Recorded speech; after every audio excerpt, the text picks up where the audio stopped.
अपने पैर पर पैर रख करके सोए हुए थे। शिकारी ने समझा कि कोई हिरण की आंख चमक रही है। मेरे प्रभु के अंगूठे में अंगूठा ऐसे चमक रहा था जैसे हिरण की आंख चमकती है। और उस शिकारी ने जैसे ही तीर मारा, मेरे श्याम सुंदर भगवान के अंगूठे में लग गया। उसी समय वो शिकारी आया और देखा ये तो भगवान स्वयं कृष्ण है। हाथ जोड़कर निवेदन करने लगे कि महाराज मुझसे गलती हो गई, मैंने अनजाने धोखे में आपको तीर मार दिया। उसी समय मेरे भगवान ने कहा आपका कोई कसूर नहीं है। त्रेता युग में मैंने भी तो आपने धोखे से बाण मारा था। किसको मारा था धोखे से बाण? बाली को। पूर्व जन्म में आप बाली थे और मैं राम था। आज आप अपना बदला पूरा कर लो। आज आपके धोखे से बाण से मेरी इस धराधाम छोड़ने का समय आ गया है। इस प्रकार से बाली का बदला यहाँ पर शिकारी के रूप में पूर्ण हुआ। इसलिए कहते हैं जैसा हम करते हैं वैसा हमको तैयार मिलता है। जब भगवान का किया हुआ भगवान को भोगना पड़ा तो हम इस खेत की मूली है।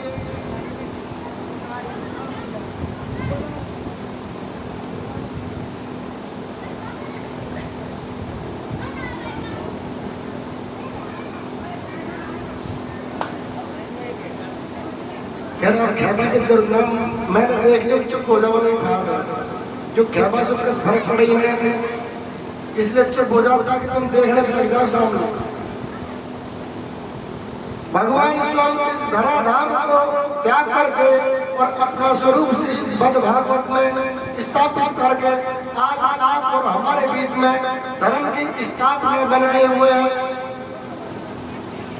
अब आपको कथा की मैं मुख्य बातें जो हमने 7 दिन सुनी उसका आपको मूल सारांश सुनाता हूं। श्री सुखदेव जी महाराज से पूछ रहे महाराज परीक्षित कि महाराज आप ये बताइए, आपने 28 प्रकार के नरक बताए हैं, भगवान को ऐसी क्या आवश्यकता पड़ी जो 28 प्रकार के नरक बना दिए? एक स्वर्ग बना देते, एक नरक बना देते। अब 28 बनाए हैं, इसका प्रयोजन क्या है? 28 प्रकार के नरक क्यों बनाए हैं? इस पर श्री सुखदेव जी महाराज ने जवाब दिया, हे परीक्षित, प्राणी जैसा कर्म करता है वैसा उसको फल मिलता है। रसोई का कपड़ा होता है, आपकी रसोई में कपड़ा होता है। एक कपड़ा तो ऐसा होता है मिट्टी धूल उससे झाड़ दो साफ। दूसरा कपड़ा ऐसा होता है थोड़ी गंदगी होती है, पोछा वोछा लगाते हो वो गंदा हो जाता है। एक कपड़ा ऐसा और होता है आपके पास जो चिकना होता है, कहीं तेल फैल गया घी फैल गया तो उसको उस कपड़े से साफ किया जाता है। कपड़ा एक ही है, कर्म 3 हो गए। अब जिस कपड़े से आप मिट्टी झड़का रहे हैं वो तो आपका कपड़ा पानी में धोने से ही साफ हो जाएगा। जो थोड़ा ज्यादा गंदा है उसको साबुन लगाने से साफ किया जा सकता है। और जिस पर तेल या घी लगा हुआ है कपड़ा वही है तो उसको साबुन भी लगाया जाता है और फिर उसमें कुछ की भी दी जाती है, डंडे भी बरसाए जाते हैं। कपड़ा एक ही है, काम उसके 3 है। ऐसे ही हमारे कर्म तो पाप है, श्रेणी तो पाप की आएगी, लेकिन पाप किस तरह का किया है इसलिए मेरे परम पिता को 28 प्रकार के नरक मनाने पड़े। चलो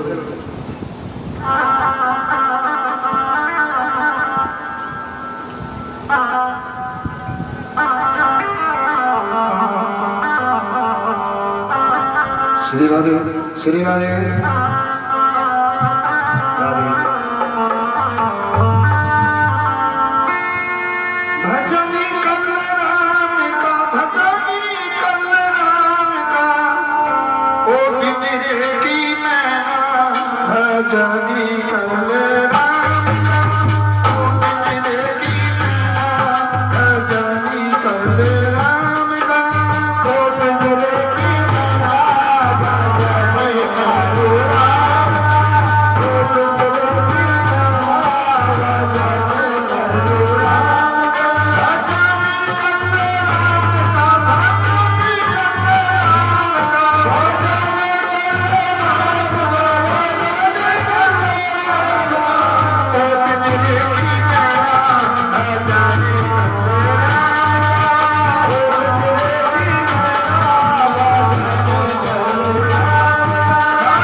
साथ में हिल मिल के तुम रहना,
रामचंद्र भगवान की जय हो, बोलिए बांके बिहारी लाल की जय हो, बोलिए राधा रानी की जय हो, या श्री महाराज की जय हो, श्री राधे। अपने मन को उसी जगह पर केंद्रित कीजिए। अब आप ध्यान से मेरे प्रभु ने 28 प्रकार के नरक बनाए हैं, उनका वर्णन सुनिए। कौन से नरक किस कर्म के आधार पर बनता है। एक दिन की बात है, ब्रह्मा जी ने अपने चारों पुत्रों को बुलाया। सतयुग को बुलाया, त्रेता को बुलाया, द्वापर को बुलाया और कलयुग को बुलाया। ये ब्रह्मा जी के पुत्र चारों, ध्यान से सुनिए। सतयुग को बुलाकर ब्रह्मा जी ने कहा कि भाई तू सबसे बड़ा पुत्र है मेरा, सतयुग तेरा नाम है, मैंने स्वर्ग और नरक बनाए हैं। अब तू ये बता, अगर तू तेरे युग में सबको स्वर्ग भेज देगा तो फिर नरक में कौन जाएगा? ये सृष्टि का संचालन डगमगा जाएगा। सतयुग ने कहा, पिताजी माफ करिए, मैं आपकी कोई मदद नहीं कर सकता। मेरे युग में जो भी प्राणी है उसको मैं सबको स्वर्ग में भेजूंगा। पिताजी की सहमति नहीं और सतयुग ने कह दिया मैं किसी को नरक नहीं भेजूंगा। तो देखिए सतयुग में कोई नरक नहीं गया। नंबर आया त्रेता का। भाई सतयुग ने तो ब्रह्मा जी की बात का अनादर कर दिया। ब्रह्मा जी ने कहा, त्रेता तू सेकंड पुत्र है मेरा, तू कुछ मेरी मदद कर। अरे तू ये बता, तेरे बड़े भाई की तरह ही जवाब देगा या कुछ मैं कहूँ उसको भी मानेगा? बोले पिताजी आप बताइए अपना प्रश्न क्या है? बोले मेरी आपको मदद ये करनी है कि आप अपने समय में स्वर्ग में कितने भेजेंगे और नरक में कितने भेजेंगे? अब त्रेता ने भी कह दिया, पिताजी बड़े भाई ने जब नहीं भेजा तो मैं भी किसी को नरक में नहीं भेजूंगा। अब द्वापर का नंबर आया।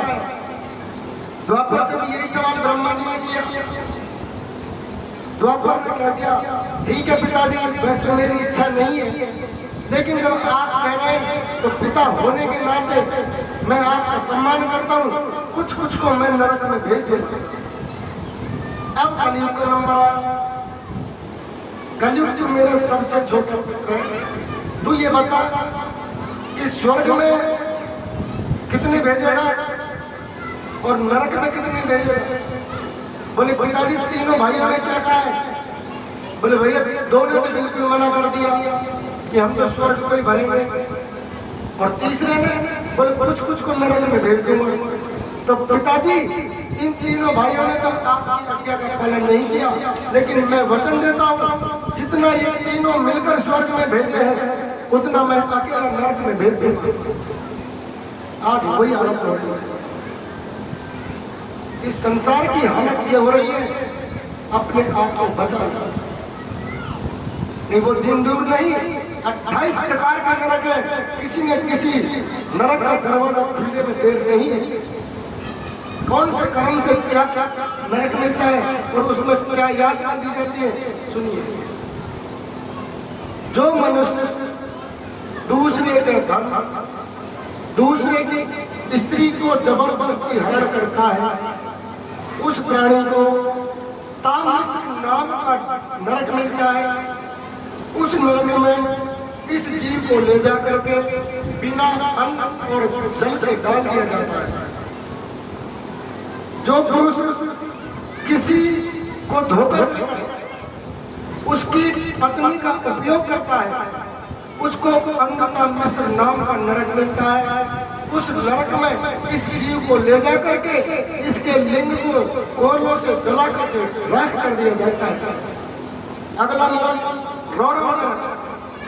जो मनुष्य मैं हूँ, मेरा हूँ, मेरा है, मेरे अलावा कोई नहीं है, उसको जमदूत ले जा करके कोड़े मार मार कर इसकी खाल को हदर कर देते हैं, उधेड़ करके एक तरफ रख देते हैं।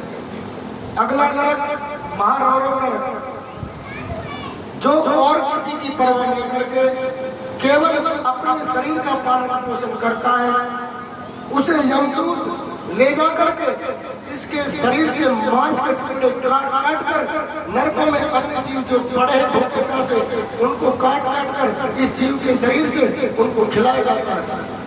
अब विचार करिए, हम कहते हैं ना नरक नहीं है, सब यही भोगते हैं, भूल में मत रहेंगे। अगला नरक। जो मनुष्य अपनी जीव के लिए दूसरे जीव को मार कर खाता है, समझ गया होगा, तुमने भी बहुत गाढ़ लगी हुई,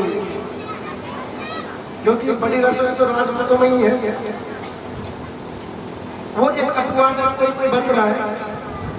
जो मनुष्य अपनी जीव के स्वाद के लिए दूसरे जीव को मार कर खाता है, उसको कुंभी पाक नरक में यमदूत ले जाकर पटकते हैं। और उसकी सजा क्या है?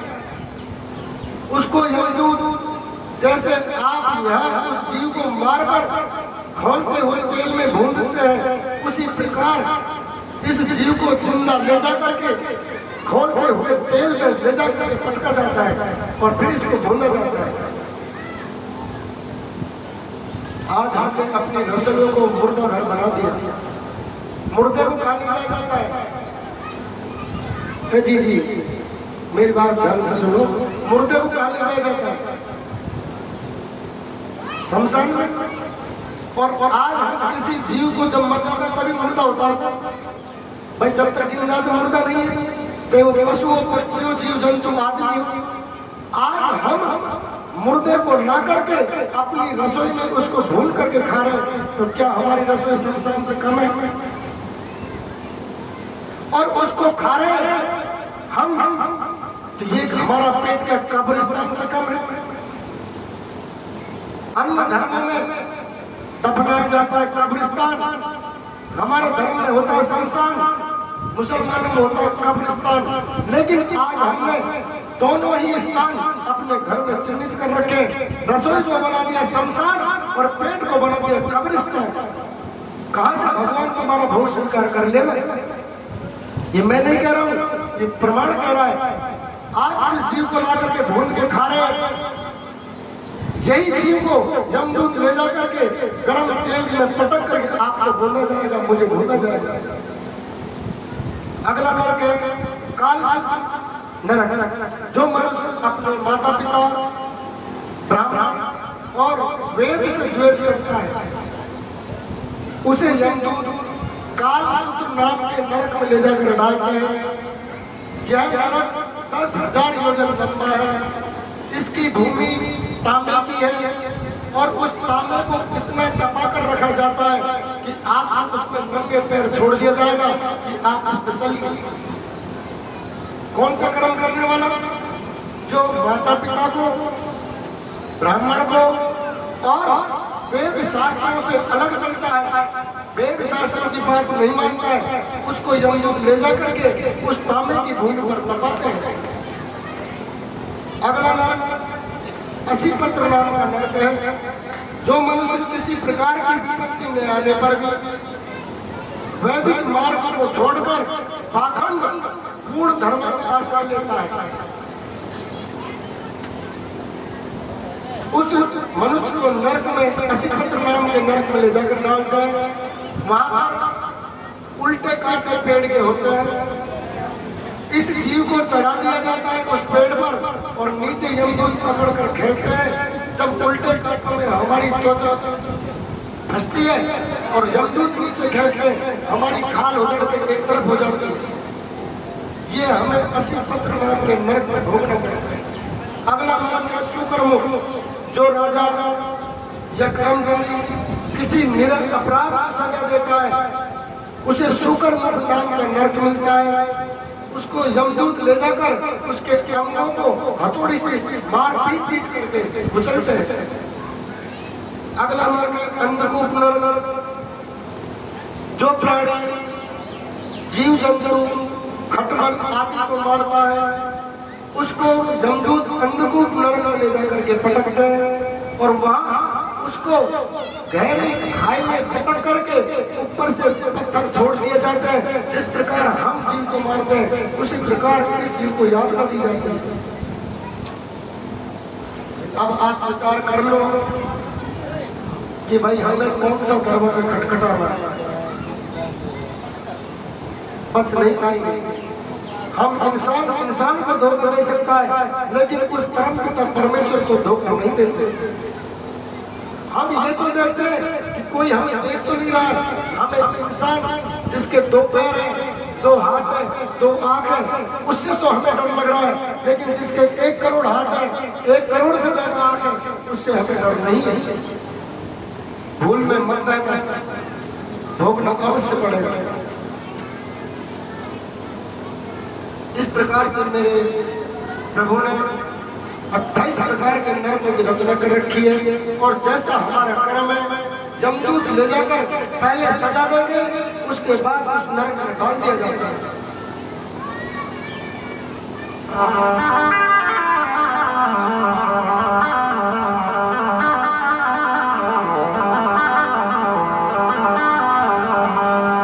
बोलिए बांके बिहारी लाल की जय।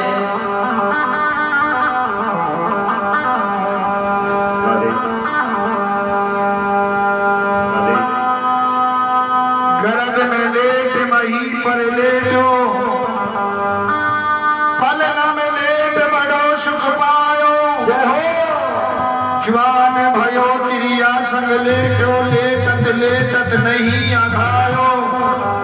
क्षीर सागर में लेटन हारे को नाम, जुबा पे कबहू नाना। अब लेटत लेटत लेट हुयो, एक दिन चिता पे दिन लेटन को आयो। अरे राम भजो ये राम भजो, तने बिरथा समय ये काहे को गवायो।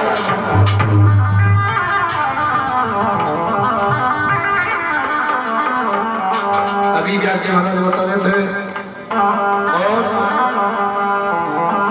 भजन करना ही पड़ेगा।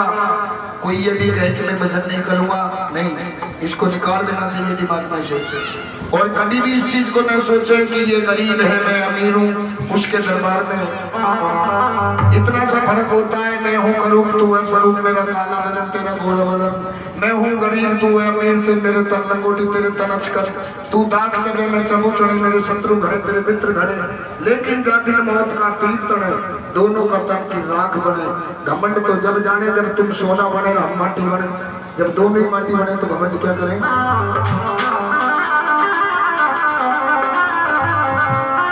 वो भजले सीताराम अरे गर भजले राधेश्याम। अरे काम तेरे और कछु नहीं भावे।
अपने मन को उसी जगह पर केंद्रित कीजिए।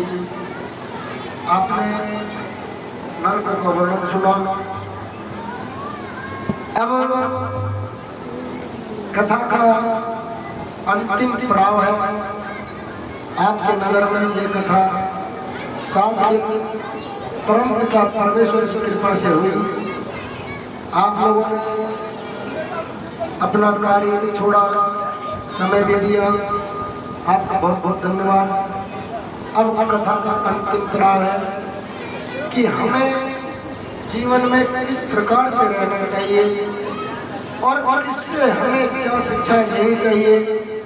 सामने वाला क्या कर रहा है उससे हमें कोई मतलब नहीं, हमें क्या करना है उस पर विचार करना है। क्यों कि नरक और स्वर्ग सामने वाला नहीं भोगेगा। हमको अपने किए हुए कर्म हमको स्वयं भोगने पड़ेंगे। हमारी खेती में हम जैसा बोएंगे वैसा ही तो होगा। अब हमने पुण्य के द्वारा खेती की नहीं, भगवान नाम संकीर्तन किया नहीं, तो हमारा मनुष्य तन मिलने का फायदा ही क्या? इससे अच्छा तो हमें परमात्मा पशु पक्षी बना देता। अरे उस परम पिता परमेश्वर ने हम पर यही तो कृपा की है। हे प्राणी, तू 84 का जो बंधन है, जन्म रहा है मर रहा है, जन्म रहा है मर रहा है, इसको तो छुटकारा पा दे। लेकिन दुर्भाग्य देखिए हमारा, हम किस लिए आए थे और कर हम क्या चले।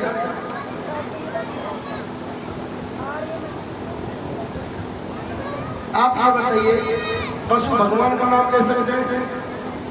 अगर लेते होंगे उनकी भाषा लेते होंगे, क्या हमारी तरह ले सकते हैं? नहीं ले सकते। क्यों?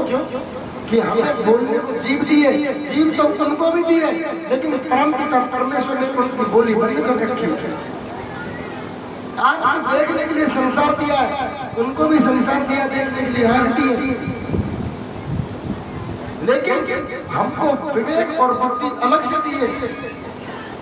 हम इन आंखों से हमेशा सत्कर्म होते हुए देखें, हमारी नजर हमेशा सत्कर्म पर जाए। और एक बात बता दूं मैं आपको कि हमेशा हमें दृष्टि दोष से ही हम अंदर से गंदे होते हैं। अगर हमारी नजर सही है, हमारी नजरों में कोई दृष्टि दोष नहीं है, पाप कर्म हमारे अंदर प्रभावित नहीं कर सकते। नजर उसको देखेगी, बुद्धि उस पर काम करेगी, विवेक का काम बंद हो जाता है और हम उस कर्म को कर बैठते हैं, जबकि खूब पता है कि ये कार्य गलत है। चोरी करना सबको पता है गलत है, चुगली करना पता है सबको गलत है, अन्याय करना पता है गलत है, दूसरे का धन हड़पना गलत है, सबको पता है, जानते सब है, लेकिन मानता कोई नहीं है। आखिर होगा क्या? फिर वही 84। अरे मनुष्य तन मिलकर भी अगर हम 84 का फंद नहीं काट सके तो हमारा मनुष्य जीवन धिक्कार है। इससे अच्छा तो हमें गधा घोड़ा कुत्ता बिल्ली बना देता था। आए हम कुकर्मों में लगे हुए, कहां तक आपका साथ देगा परमात्मा? परमात्मा किसी का साथ नहीं देता। हमारे कर्म, शुभ कर्म हमारा साथ देते हैं। परमात्मा ने तो आपको अच्छा भली भांति इंसान बना करके भेजा है। अब निर्णय आपको करना है, आप शुभ कार्य करते हैं या अशुभ कार्य करते हैं, आप धर्म नीति पर चलते हैं, न्याय पर चलते हैं या कुमार्ग पर चलते हैं। निर्णय आपको बुद्धि और विवेक परमात्मा ने दिया है, आपको करना है। थाली तो सामने रखी हुई है, लेकिन जब तक आप उसमें तोड़कर नहीं खाएंगे, थाली किसी काम की नहीं है। खाना तो आपको पड़ेगा, कर्म तो आपको करना ही पड़ेगा। सदकर्म करिए, कुकर्मों पर ध्यान मत दीजिए। सामने वाला कर रहा है, करने दो, वो अपने आप भोगेगा, तुम तो बचिए। महाराज पाप कर्म करने वाला बहुत आगे बढ़ रहे हैं और हम दिन रात भगवान का नाम ले, हम उल्टा घट रहे हैं। इस भय को निकाल दो। परमात्मा जो पाप कर्म करता है उसको बढ़ा के ही मारता है, और जो सन्मार्ग पर चलते हैं उसकी परीक्षा लेता है परमात्मा। जैसे सुनार लोहे को तपा करके शुद्ध करता है, ऐसे आप और हमको शुद्ध करेगा।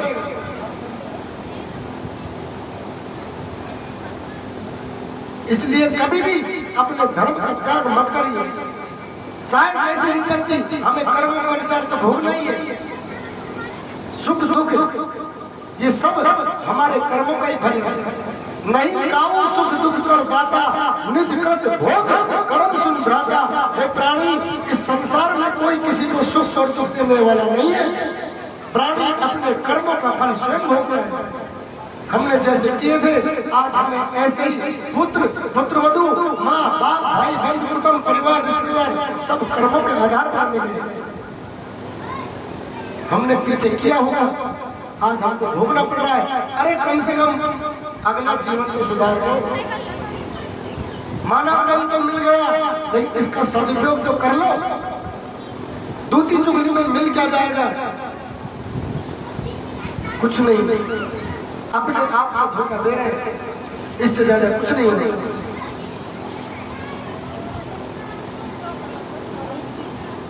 करनी करके क्यों डरे, करनी करके क्यों डरे, और क्यों करके पछताए। अरे पेड़ा पेड़ बबूल का तो वही आम कहाँ सूखा। इसलिए महानुभाव, जैसा बोएंगे फसल पक करके तैयार वही नहीं। राम नाम की खेती में लग जाइए। मैं ये नहीं कहता आप कर्म मत करिए, कर्म सब करना है। गृहस्थ भी पालना है, खेती का काम भी करना है, पशु को भी देखना है, बच्चों को भी देखना है, लेकिन उसको परमात्मा का नाम से जोड़ दीजिए। हे परमात्मा, हम ये खेती हमारी नहीं, हमारा कुछ नहीं है, क्या तुम लेके आए थे खेती को? कितने पूर्वज आ गए इस धराधाम पर, इस पर उपयोग करके चले गए। ये किसी की हुई है क्या? किसी की नहीं हुई। आप खेती करिए, हे परम पिता परमेश्वर, आपकी दी हुई खेती है, ये जो मैं कर रहा हूँ आपके लिए कर रहा हूँ। आप देखिए, आपका काम तो हाथ ही करते हैं, अब जीभ करती है। भाई हमारा काम में तो हाथ ही काम कर, तुम्हारा झरना कर रहा है, जीभ जो काम करता है। आप चल रहे हैं, पैरों से तो चल रहे हैं, जीभ से तो नहीं चल रहे। आप अपनी जिब्बा को उस परम पिता परमेश्वर से जोड़ दीजिए। जब आप परम पिता परमेश्वर के मंत्र का जप करेंगे, एक ऊर्जा उत्पन्न होगी, ऊर्जा उत्पन्न होगी, राग द्वेष ईर्ष्या आपकी स्वतः धीरे धीरे धीरे धीरे करके नष्ट हो जाएगा।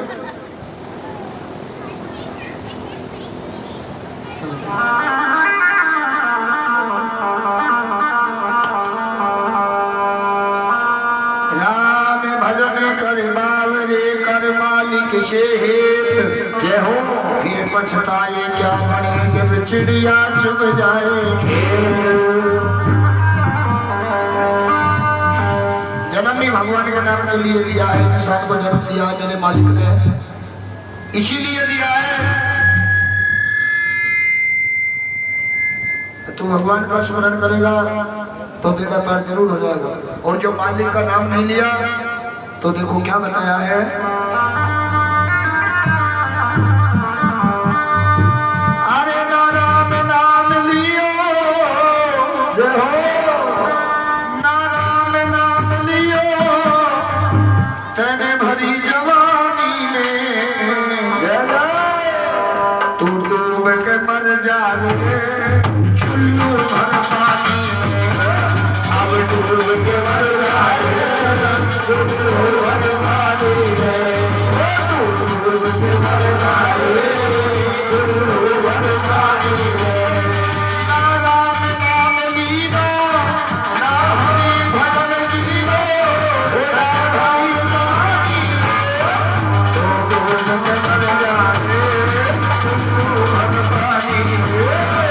Thank you.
कुछ भी नहीं है तेरा, यहाँ कुछ भी नहीं है तेरा, यहाँ कुछ भी नहीं है तेरा, यहाँ कुछ भी नहीं है तेरा। एक दिन होगा भैया तेरा मन में डेरा, एक दिन होगा भैया तेरा मन में डेरा। छुपा के ले जा रे, छुपा के ले जा रे, छुपा के ले जा रे, छुपा के ले जा रे। तेरी जिम्मेदारी में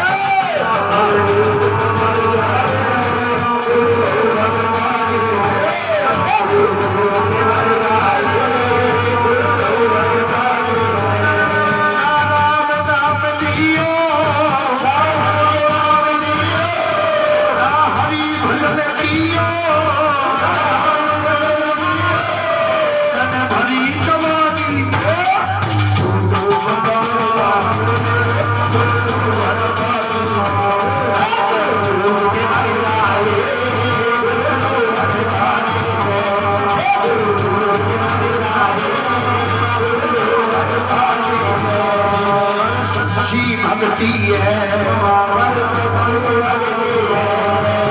सच्ची भक्ति है, भक्ति में शक्ति है,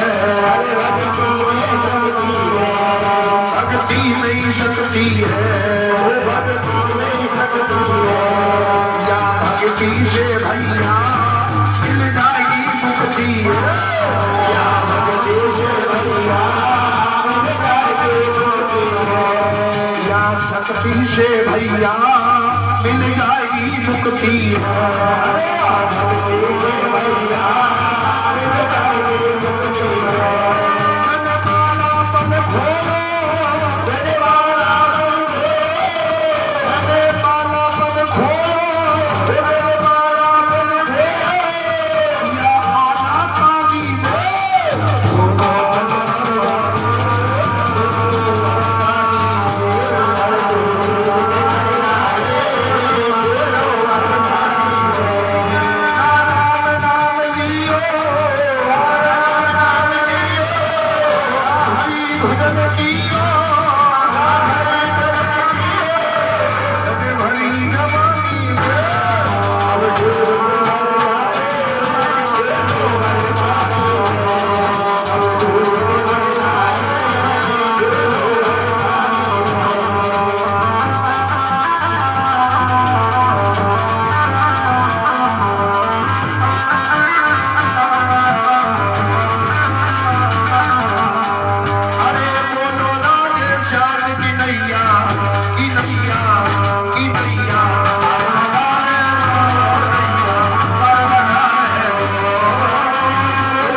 शंकर भगवान की जय हो, भागवत महापुराण की जय हो, व्यास जी महाराज की जय हो, जय श्री राधे।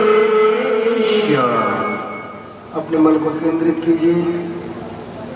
श्री सुखदेव जी महाराज से पूछा महाराज परीक्षित ने, हे महाराज आप ये बताइए कि दत्तात्रेय महाराज ने 24 गुरु किस उद्देश्य से बनाए और 24 गुरु कौन कौन बनाए? तो आप और हम सब मिलकर के ये नहीं कि हम एक से ही शिक्षा लें, केवल हमें जो ज्ञान का गुरु है, जो वाणी से हमें सिखाएगा, वो तो हमारा एक ही होता है, लेकिन हम किसी से भी शिक्षा ले सकते हैं। आप पशु से भी, पक्षी से भी, जीव जंतु जलचर थलचर सबसे शिक्षा ले सकते हैं। आज दत्तात्रेय भगवान इन्होंने 24 गुरु बनाए। 24 गुरु कौन कौन बनाए सुनिए। दत्तात्रेय भगवान ने पृथ्वी को गुरु बनाया।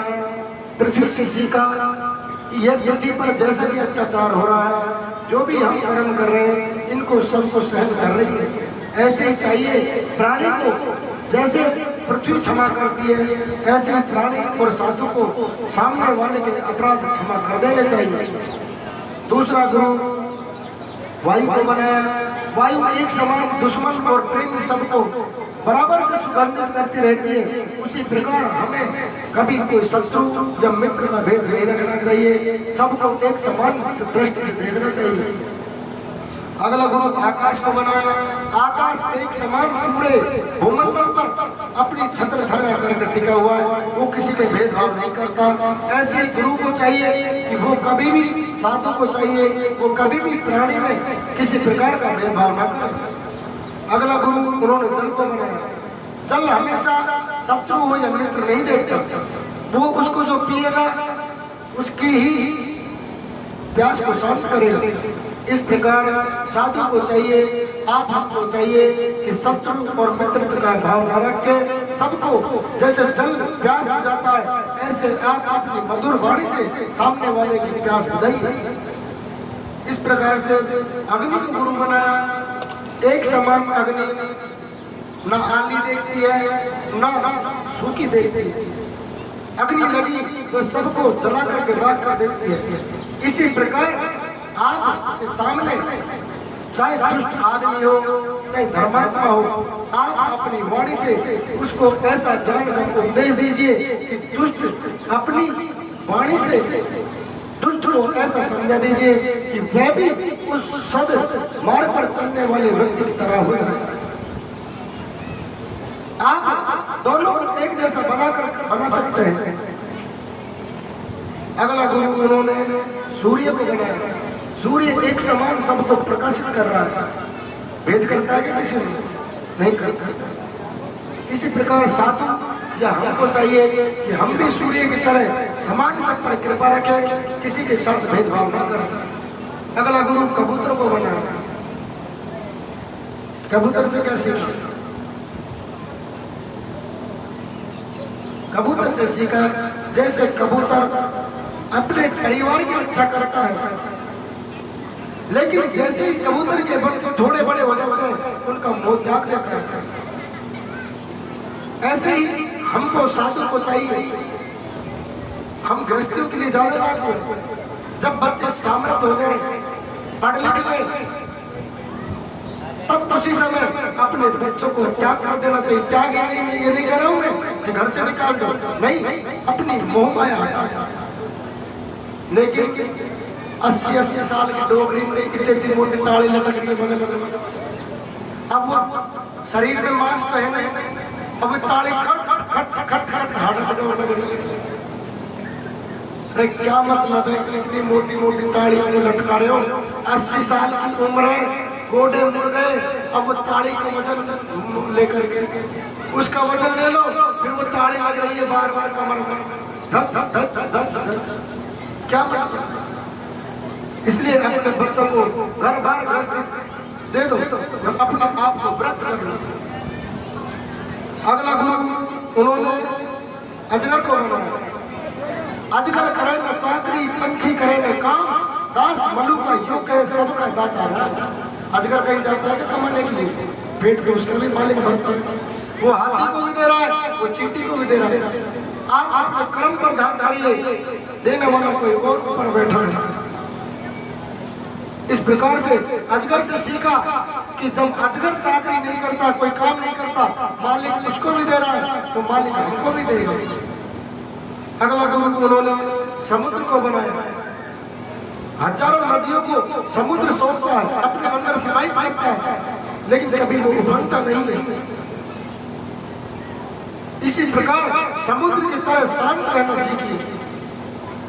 लेकिन हम तो छोटी छोटी बातों को, महाभारत हो रहा है घर घर में, पति पत्नी का झगड़ा, भाई भाई का झगड़ा, बाप बेटे का झगड़ा, वो क्या रहा है। मुझे ये बता दो, अगर आप 4 अंगुल नमी यहाँ से लेकर जाए तो बताओ, 4 अंगुल तो दूर की बात, अरे हमको तो ये भी पता नहीं हम इस नगर में जन्म लिया, हमारा दाह संस्कार कहाँ होगा, उसके लिए भी हमको इस नगर की जमीन मिलेगी या नहीं मिलेगी। फिर झगड़ा किस बात का। सामने वाला बेईमानी कर रहा है, करने दो, लिख करके ले लो। तीसरी पीढ़ी अगर नष्ट नहीं हो जाए, नाम बदल देना मेरा, मैं ब्यास करके चलेगा, छोड़ दो। प्राणी खुश हो सकता है कि मैंने सामने वाले के साथ बेईमानी कर ली, होशियारी दिखा सकता है, लेकिन परम पिता के साथ होशियारी नहीं चलने वाली। आपकी तीसरी पीढ़ी यही आपकी तीसरी पीढ़ी को लेकर डूबे, और किसी किसी के तो आंखों के सामने ग्रस्त डूब रही। इस प्रकार दत्तात्रेय महाराज ने 28 गुरु बनाए और सबसे अलग अलग शिक्षा दी। अब कथा का अंतिम एक कथा शेष बची है। फिर मैं आपका आभारी हूँ कि आप लोगों ने मुझे ध्यान से सुना। एक यही जगह ऐसी है जहाँ पर लोग सुनते हैं, बाकी और जगह सारी ऐसी है कि सुनाते ही सुनाते हैं। अब यहाँ से मैं उठूंगा, फिर आप लोग मुझे सुनाएंगे। 6 घंटा आप मुझे सुनते, यही जगह, इसको कहते हैं सत्संग, कथा, भागवत, गीता, जहाँ व्यास गद्दी के सामने बैठ करके लोग सुनते हैं। बाकी और कोई भी जगह ऐसी नहीं है कि भगवान की महिमा के अलावा कोई किसी को सुन के राजी हो। ये मेरा नहीं, ये परमात्मा की कृपा है कि भगवान का इतना प्रभाव होता है कि इसको जैसे कथा कहीं चलेगी, सत्संग चलेगा, गीता चलेगी, भजन चलेगी, तो वहाँ लोग सुनते हैं। बाकी पूरा संसार सुनाने में लगा हुआ है अपने मन को। अब इस कथा की अंतिम जो कथा है उस पर केंद्रित कीजिए। एक समय की बात है, मेरे प्रभु बलराम जी और सुदामा जी शांतिपन मुनि के आश्रम से खड़ा करके छोटी छोटी आयु में गुरुकुल में इनको अध्ययन के लिए भेज दिया है। शांतिपन मुनि के आश्रम पर पहुंच गए हैं। पहले आश्रम में ही भोजन की व्यवस्था हुआ करती, आजकल तो गांव में स्कूल विद्यालय खुल गए, पहले ऐसा नहीं था। बड़े बड़े जगह पर ही गुरुकुल हुआ करते, ब्राह्मण लोग विद्या का अध्ययन कराते। आज तीनों के तीनों शांतिपन मुनि के आश्रम में पढ़ रहे हैं। इनकी गुरु माता ने कहा, कन्हैया आप सुदामा को लेकर के जाइए और संध्या काल के लिए भोजन जो बनेगा उसके लिए ईंधन ले आइए। सुदामा जी और कन्हैया को जब कहा तो माता जी ने 2 मुट्ठी चने दे दिए और कहा, अगर जंगल में भूख लगे तो इनको खा लेना और ऊपर से पानी पी करके अपनी भूख शांत कर लेना। गुरु माता ने 2 मुट्ठी चने दिए हैं।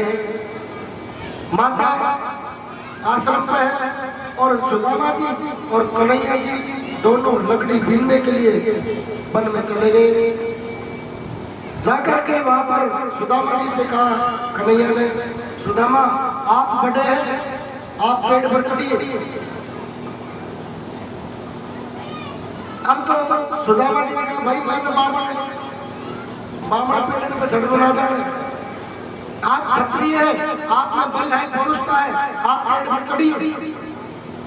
मेरे प्रभु को ऐसा ही तो करना था। श्याम सुंदर कन्हैया पेड़ पर चढ़ जाते हैं और सुदामा जी नीचे बैठ गए कि आप लकड़ी तोड़ तोड़ करके नीचे पटको, मैं बीन करके इकट्ठा कर लूंगा। परमपिता परमेश्वर की कृपा से उनको जो लीला करनी होती है वो करके रहते, हमें पता नहीं लगता वो कौन सा खेल कैसे कर जाए। अब तो उसी समय तेज बहुत बारिश आ गई और ठंडी ठंडी हवा चला दी। अब जैसे ठंडी हवा और तेज बारिश चलने लगी, सुदामा जी और कन्हैया जी भीग गए। सुदामा जी ने मन में विचार किया, कन्हैया तो ऊपर है, लकड़ी तोड़ रहा है, अब जैसे ही सर्दी से थोड़ा बहुत फिट रहे। सुदामा जी ने मन में विचार किया, गुरु माता ने चने भेजे, अब तो चनों को मैं खा लेता हूँ। अभी मैं कह रहा था ना, किसी का हक खाओगे तो क्या होगा, कथा के माध्यम से सुन लेना, जो कहूँगा शास्त्र के अनुरूप कहूँगा। आज जोर से जब आंधी तूफान चला, बारिश आई, सुदामा जी कन्हैया के हिस्से को भी खाने लगे। कन्हैया ने कहा, सुदामा आप क्या खा रहे हैं? बोले कुछ नहीं। बोले फिर ये कुटर कुटर की आवाज कैसे? बोले भैया बहुत जोर की ठंड लगी हुई है और मेरे दांत बज रहे हैं। अब झूठ देखिए, झूठ भी किससे बोल रहे हैं? परमात्मा से। बोले ठीक है भैया, तेरे दांत बज रहे हैं तो अब ब्राह्मण स्वभाव है, ब्राह्मण स्वभाव होने के नाते दूसरी मुट्ठी जो कन्हैया जी के हिस्से की थी वो भी सुदामा खाने लगे। अब तो फिर कन्हैया ने टोक दिया, अरे भाई सुदामा अभी तक दांत ही बज रहे हैं, और कुछ हो रहा है? बोले भाई नहीं, दांत ही बज रहे, सर्दी बहुत जोर की है, कछु ब्राह्मण खाने पे ज्यादा ही मन है, इनको तो मीठों से मिल जाते, समझो भैंस को कांकड़ा धर दिया।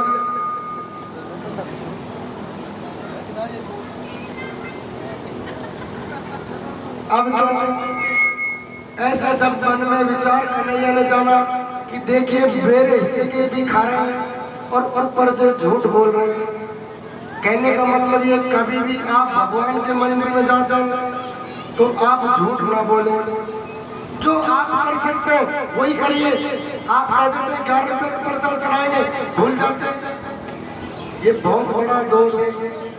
आप याद रखिए कि मैंने 11 रुपए का प्रसाद बोला, नहीं तो आपको वाणी दोष लगेगा और वो आपको 100 गुना कहीं न कहीं से निकल जाएगा। आज सुदामा जी खा गए, कन्हैया नीचे उतर आते हैं, बारिश रोक दी, हवा रोक दी। बोले सुदामा जी बहुत जोर की भूख लगी है, हमारे हिस्से के चने दो। अब तो चने तो सुदामा जी पहले ही खा गए, सुदामा जी के पास चने नहीं है। कन्हैया ने कहा, अरे सुदामा मेरे चने, मेरा हिस्सा आपने खा लिया क्या? बोले भैया मैंने तो खा गया मैं तो। बोले कब खा लिए? आप तो बोल रहे थे मेरे दांत सर्दी से ठुट रहे हैं, कुटर कुटर बोल रहे हैं। उसी समय मेरे प्रभु ने सुदामा जी को श्राप दे दिया, बालापन के मित्र को कहा गौ में सीख, आज से तू निर्धन होइयो, घर घर मांगे भीख। अब तो कन्हैया ने सुदामा जी को श्राप दे दिया। गुरु आश्रम पर दोनों आ जाते हैं लकड़ी लेकर के, और कन्हैया का दिया हुआ श्राप धीरे धीरे करके और अब तो फलने फूलने लगा। विद्या अध्ययन पूरी करके सुदामा जी अपनी नगरी को आ गए। जब कन्हैया के हिस्से के चावल खाए तो कन्हैया ने ब्राह्मण को श्राप दे दिया, आप लोग अगर किसी का हिस्सा खाएंगे तो आप विचार करिए, हम तो क्षत्रिय हैं, अन्य समाज है, क्या कन्हैया बख्शेगा? नहीं बख्शेगा, लिख लो। अरे अगले ने अपने परिवार को कम बंद करके अपने छोटे छोटे बच्चों को कम खिलाया होगा, उनकी जो भी पूर्ति जैसे भी की होगी, उनकी इच्छाओं का दमन किया होगा, खुद भूखे रहे होंगे, एक एक मेहनत की कमाई का पैसा आपको दिया है और आप उसका हिस्सा खा रहे हैं। भगवान कैसे बख्श देगा? नहीं बख्श सकते। आज जब भगवान ने ब्राह्मण को श्राप दे सकते हैं तो तुम और हम किसके मूल्य हैं? जबकि एक क्षत्रिय कभी ब्राह्मण को श्राप नहीं देता है। मैं नहीं कथा कह रही, आज ब्राह्मण को श्राप लग गया। अब धीरे धीरे करके वह श्राप फूलने फलने लगा। गुरुकुल से घर चले गए। अब पंडिताई का काम ब्राह्मण ने संभा लिया। जजमान के घर जो भी कथा भागवत कोई करे, जजमानी करे, मुहूर्त व्यास आदि का फेरा निकाले, उसी से सुदामा जी की आजीविका चलने लगी। सुदामा जी के 5 पुत्र थे। सुशीला नाम की इनकी धर्म पत्नी थी। अब तो धीरे धीरे करके वो श्राप जो दिया था वो पूर्ण रूप से विकसित हो गया। अब तो धीरे कहीं से जजमानी भी आना बंद हो गई। कोई कथा भागवत नहीं कराए, कोई मकान का मुहूर्त नहीं निकलवाए, कोई ब्याह शादी का मुहूर्त नहीं निकलवाए। सुदामा जी के पास खाने के लिए घर में कुछ नहीं बचा। 1-2 दिन का शेष रहा था। सुशीला ने कहा, हे प्राण प्रिय, आप कुछ तो करिए। मेरे घर में मात्र 2 दिन का भोजन हो रहा है और इसमें भी मैं धीरे धीरे करके बच्चों को कम कम करके खिला रही हूँ। स्वामी आप कुछ तो करो। हमारे 5 बच्चे हैं, मैं इनको आधा भोजन दे रही हूँ। आखिर ये 2 दिन का भी बीत जाएगा तो मैं क्या करूँगी? आप क्या करेंगे? अब तो कहीं से भी पंडिताई का काम नहीं आया। सुदामा जी परम पिता परमेश्वर की कृपा पर बैठे हो कि होगा तो देखा जाएगा। पंडिताई का काम नहीं आया। 2 दिन का घर में बचा हुआ था, वो भी खत्म हो गया। अब तो सुशीला कहने लगी, हे प्राणपति, अब बनने बच्चों को कुछ भी नहीं बचा, मैं बना करके क्या खिलाऊं? 5 के 5 बच्चे भूख से तड़पते बिलबिलाते रोते सो गए। माता जी के पास कुछ नहीं है। दूसरा दिन हुआ, कहीं से भी कोई यजमानी का कार्य नहीं आया। दिन भर वो बच्चे भूख से तड़पते रहे। माता सुशीला उनको जल पिलाती रही, उनको ढांढस बनाती रही, बेटा जरूर आपको भोजन बनाऊंगी, कहीं से लाती हूँ। लेकिन कहते हैं ना, सब संसार भली भली का है। सुख के संसाती है, दुख का कोई नहीं है। अगर किसी को पहचानना है तो अपने संकट की घड़ी में पहचान देना कौन अपना है और कौन पराया है। पता कुछ दिन लगेगा। जिस दिन आप पर संकट आता है, आप किसी से मदद मांगते हो और वो रिश्तेदार हो या भाई बंद हो, अगर आपकी मदद के लिए वो खड़ा हो जाता है तो आपका परम हितैषी है। अगर वो मुंह मोड़ लेता है तो जानिए वो आपका हितैषी नहीं, वो आपका दुश्मन है। आज घर में बिल्कुल भी कुछ नहीं बना। शाम के समय फिर वो बच्चे भूखे के भूखे ही सो गए। ऐसे करते करते सुशीला उन बच्चों को ढांढस बनाती रही और 4 दिन निकल गए, लेकिन बच्चों के मुंह में एक निवाला नहीं गया। जिस माता के बच्चे उसके सामने 5-5, 4-4 दिन भूखे रहे, आप विचार करिए उस माता से क्या बीत रही होगी। आखिर माता को कहना पड़ा सुशीला जी को, हे स्वामी, आपका एक मित्र है बचपन का, आप उनके घर चले जाइए। सुदामा जी ने कह दिया, मैं कतई नहीं जाऊंगा। क्यों? मांगन मरण समान है, मत मांगो कोई भीख, मांगन से मरना भला, यह सतगुरु की सीख। सुदामा जी ने कहा, सुशीला, चाहे मेरा पूरा परिवार भूख से मर जाए, मैं मर जाऊं, लेकिन मैं मांगने के लिए नहीं जाऊंगा। मैंने इसीलिए कहा था कभी भगवान के मंदिर में मांगना। आज सुशीला कह रही है कि आपका मित्र है, वो द्वारकाधीश है, वो भगवान है, उसके पास मांगने चले जाइए। सुदामा जी ने मना कर दिया।